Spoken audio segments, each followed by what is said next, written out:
Yes, good morning, all of you.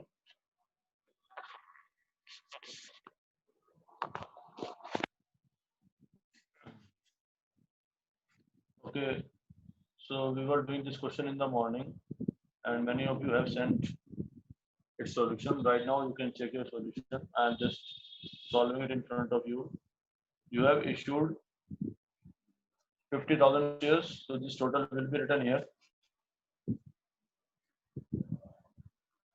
And these were issued at par. It is clearly mentioned. The face value is rupees 10. You can check it. 3 plus 4, 7 plus 2, 9. And balance on final call. So what will be the amount of final call per share?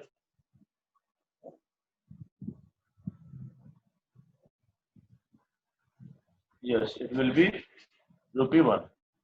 So now you have received applications for 60,000 shares. See, these two columns are very, very important to start your question. If you are clear about them, you will easily proceed to the question. Now, see, your application money is rupees 3 per share. Your allotment money is rupees 4 per share. That we can also mention here for our memory purpose. Then first call due is for 2 rupees and final call will be 1 rupee. Now allotment has been done how? The 10,000 shares have been made full allotment. So applied will be 10,000 and allotted will be 10,000. Then applicants for 20,000 shares, 20,000 are applicants. Allotted to them is 15,000. Then applied is 30,000 and allotted to them is 25,000. So this much information has been given to us. Now we will check first total of these two columns are matching or not. So 30 plus 20, 50 plus 10, 60. So this is matching. I will write the total here. And 25 plus 15, 40 and 10, 50. So this is also matching. Means question has given us all the information. Complete information has been given. No information is missing.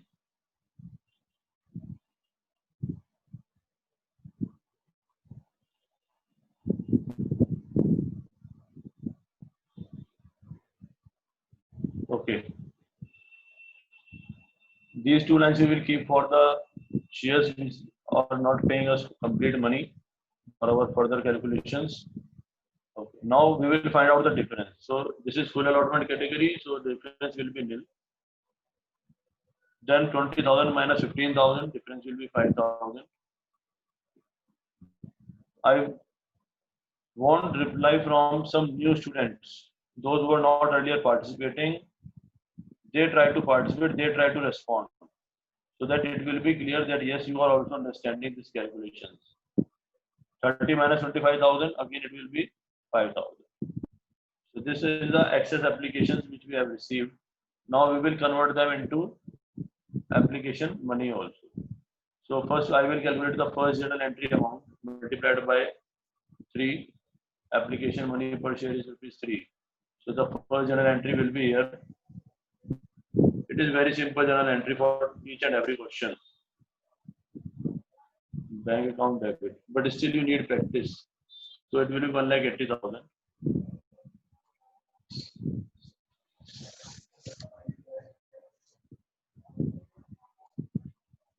To equity.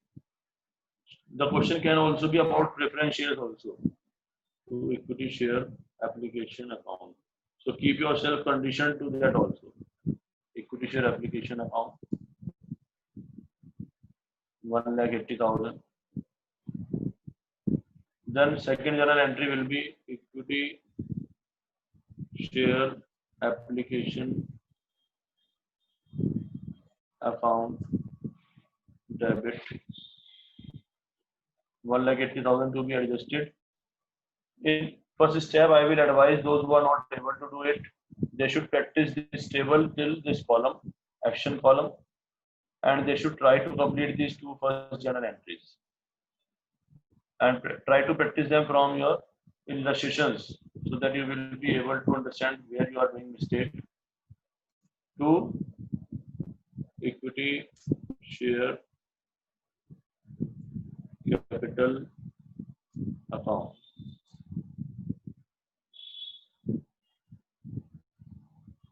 To equity share allotment account. So my money will go to there. Now we will check further. So the excess will be nil here. Now here first I will transfer the amount to capital. So multiplied by 3 again. So the capital will be how much? 1,50,000.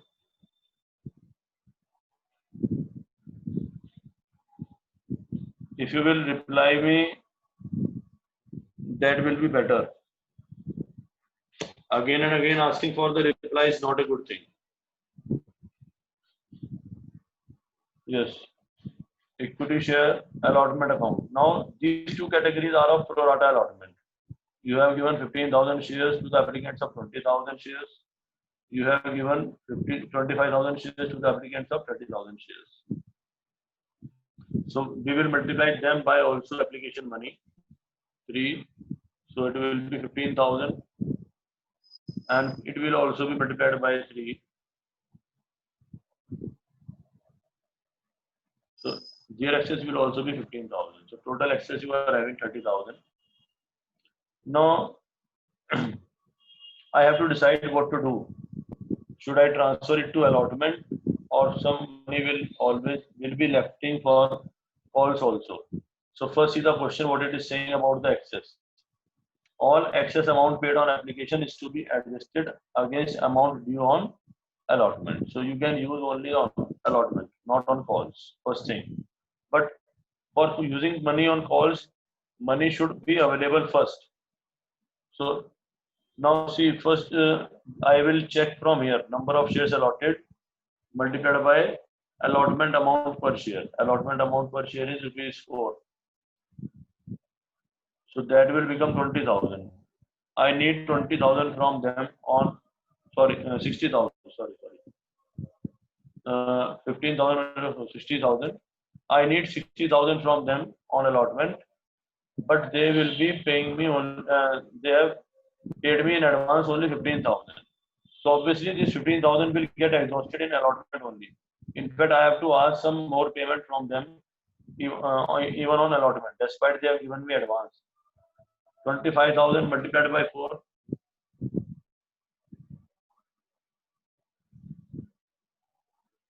So it will be 1 lakh. So 1 lakh is due from them.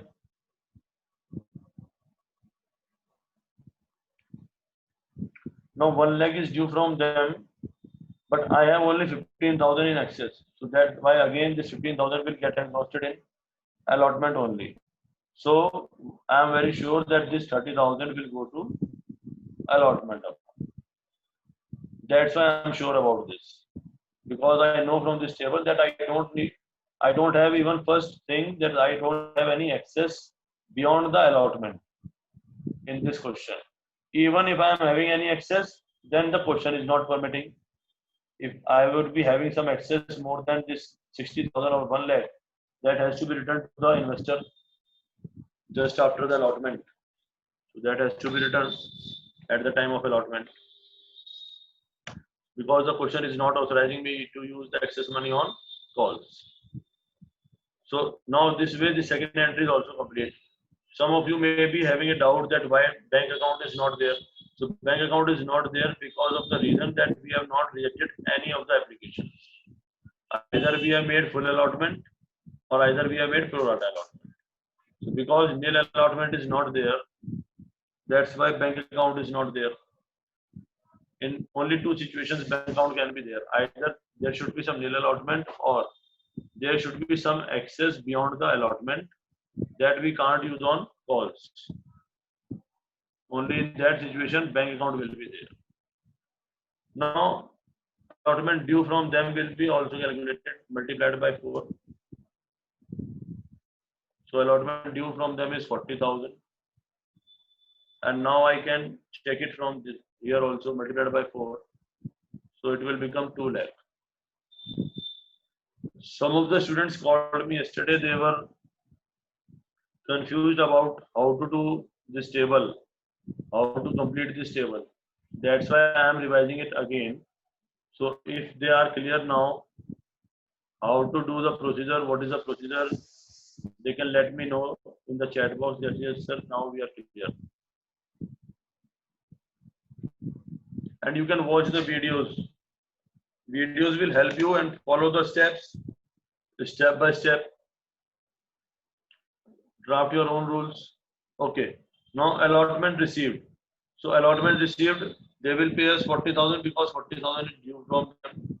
They will pay us how much? 60,000 is due. 15,000 they have already paid in advance. So how much amount they will pay?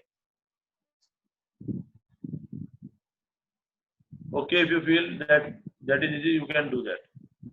45,000. Now 1 lakh is due and 15,000 we have received. So 85,000 they will pay to us. So in total I will be receiving 85 plus 5, 90, 130, 170. 170 I will be receiving. Now I have to make first call due.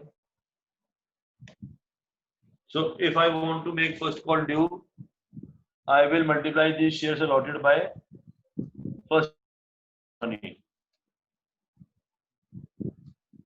So first call money is how much?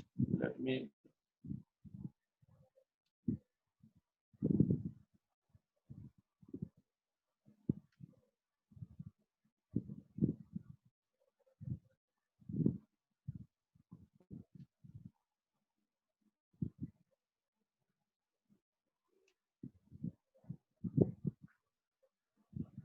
Yes, first call money is rupees 2 per share.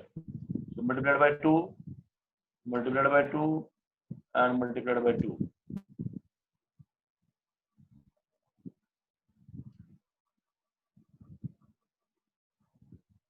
Okay. So now first call due will be, and this also will be multiplied by 2. And you can check the totals also. So it will be 20,000. It will be 30,000. And it will be 50,000. And this will be 1 lakh.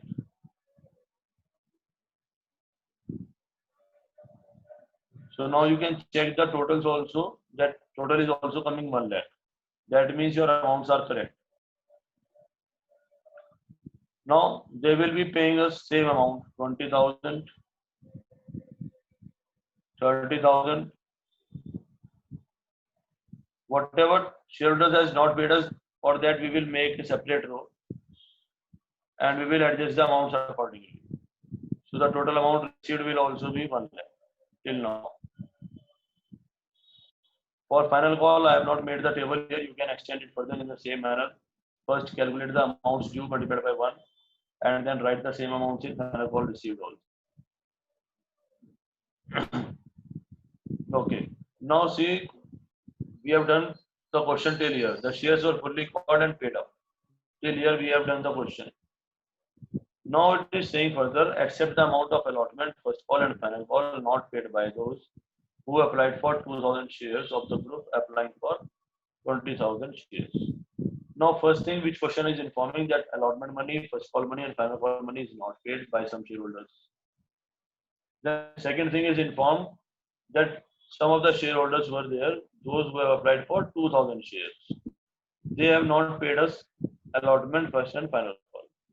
My question is whether they are required to pay allotment first call and final call on the number of shares applied or on the number of shares we have allotted to them, on which they are bound to pay us allotment first call and final call.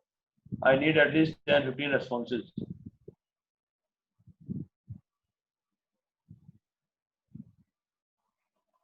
Yes.